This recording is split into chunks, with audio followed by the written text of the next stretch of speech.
Hey, what's up, guys? Welcome back to All Praise Picks. Today we're looking at the MLB. We have the Washington Nationals playing against the San Diego Padres in San Diego on June 26, 2024. So currently the Nationals are 38 and 41, which is fourth place in the NL East, and the Padres are 43 and 41, which is second place in the NL West. And they just had two back-to-back wins against the Nationals, both in San Diego, and this is the last game of their series. In this game, honestly, looking back at the last two games, I'm leaning more towards the Nationals in this one. I think that the Padres, they played very well in the last two games, but had some runs that I don't really foresee happening again in terms of how they happened in the last two games, which is why I'm leaning towards the Nationals in this one. But as always, I'll break down the lines, give you my thoughts, and hopefully if you tap in, we can all win. So this is the first parlay that I have at minus 105. It's a 5-leg parlay, and the first leg is for the Padres to have under 7.5 runs in this game, essentially for them to score under 8 runs total in the game. So in the first two matchups versus the Nationals at home, they scored 7 runs in Game 1 and 9 runs in Game 2. But honestly, they probably should have scored less runs in both of the games. In Game 1, they had a 7-run 10th inning where I believe it was Profar had essentially like a walk-off inside the park home run in order for the Padres to win that game. So essentially, like the Padres probably would have scored closer to 5 or 6 runs in that game, especially if the game didn't go into extra innings. And then in Game 2, Profar also had a grand slam in the 6th inning. So I think their runs in that game would have probably went from 9 down to 4 or 5. So I think in this one, they probably won't be able to hit as well as they did in games 1 and 2. And this game likely won't go into extra innings, which will reduce the amount of chances they have to score runs. So I have them under 7.5 runs in this game. I also have the Nationals under 7.5 runs in this game. So in game 1, they scored 6 runs, and in game 2, they scored 7 runs. But overall in the season, they really haven't been a great hitting team. They're just playing very well lately, and I think it's due to the warmer weather that they have when playing later at night. This game is going to be at 4 p.m. Eastern, so that's 1 p.m. Pacific Standard Time. And I think Washington's numbers will essentially regress back to their bottom 5 overall hitting numbers that they've been all season. And I do think just because of weather, like the warmer weather in the later innings, especially at night, leads to better hits overall, which allow them to score more runs than they usually do. So I have them under 7.5 in this game as well. I also have the Padres and the Nationals to cover a 2.5 run line spread in the first 5 innings for both of the teams. So essentially for neither team to lose the first 5 innings by more than 3 runs. And I chose these 2 lines mainly because of the pitching matchup. So the Nationals are starting DJ Hers, who is a left-handed pitcher, so another lefty that they're starting.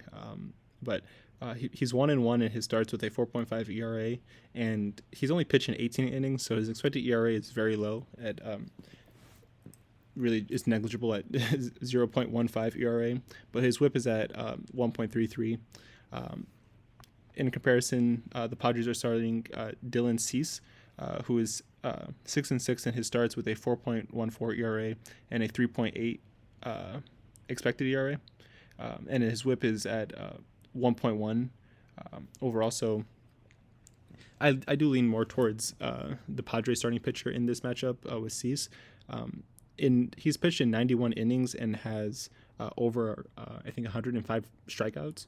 So he's a very good strikeout pitcher. And as I mentioned before, the Nationals usually aren't that good in terms of hitting, especially on the road.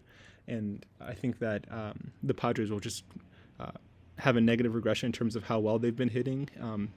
But overall, I think that in the first 5 innings, I don't think either team could go up by more than 3 runs unless there's a few home runs scored. And even with that, I took the Nationals also at a plus 2.5 run line spread for the full game. And that's more so just a safeguard against a lot of home runs being scored by the Padres, because I think even if a lot of home runs are scored by the Padres in the early innings, the Nationals should be able to come back. The Padres, they score a lot of runs in bunches, and especially if you take away the 10th inning in the game 1 where they scored I think the Padres scored 4 runs and the Nationals scored 3 runs, as well as the Game 2 Profar Grand Slam. I just think that overall the Nationals bats have been more consistent and should be able to keep this game close throughout the first 5 and for the full game. So at minus 105, if you bet 1 unit on this parlay, you'll have about a 95% return on your investment, which is a little bit less than double, but always great, especially if the parlay wins. So I would just advise you guys to have financial consciousness and an overall understanding of your bankroll when deciding to place these bets. So this is the second parlay I have at plus 180. In the first line, I have Dylan Cease, who's the pitcher for the Padres, to have more strikeouts than the pitcher for the Nationals. So looking at Cease's numbers, he has a just under 31% strikeout rate, and Hurst, he does have a 32.5% strikeout rate, but as I mentioned, he only pitched in 18 innings, so his numbers are likely inflated based off of his matchups. He also, speaking of Hurts, he had 13 strikeouts versus the Miami Marlins, but only 26 total strikeouts in his starts this season. So a lot of them were just from that one game, and I think overall, Dylan Cease has been a much more consistent pitcher. In Cease's starts, he's had, I think, at least 5 strikeouts in his last 10 starts and over 7 strikeouts in 11 out of his last 15 starts. So he's a very good strikeout pitcher, and even if he is getting hit up a little bit in the early innings, the Padres will keep him in because they know that he's consistent enough as a strikeout pitcher to take control over the game, especially in the later innings of the initial first 5 innings. I also have the game going under 15 total runs. As I mentioned before, I just think it's going to be a lower scoring game. In Game 1, the total score was 13 runs, and in Game 2, the total score was 16 runs. And I just don't foresee, this game going into extra innings, which will allow the possibility for at least one more run, and also for a grand slam to occur in back-to-back games. So I do feel pretty comfortable with this game going under 14.5 runs total. And I also have the Nationals covering the first 5 innings by 2.5 runs and the game by 2.5 runs by both teams. Essentially just thinking that this game will be close throughout, similar to their first 2 games where the Nationals only lost by 1 run in the first game and by 2 runs in the second game. But both games could have gone either way, especially in Game 1, given that it went into extra innings.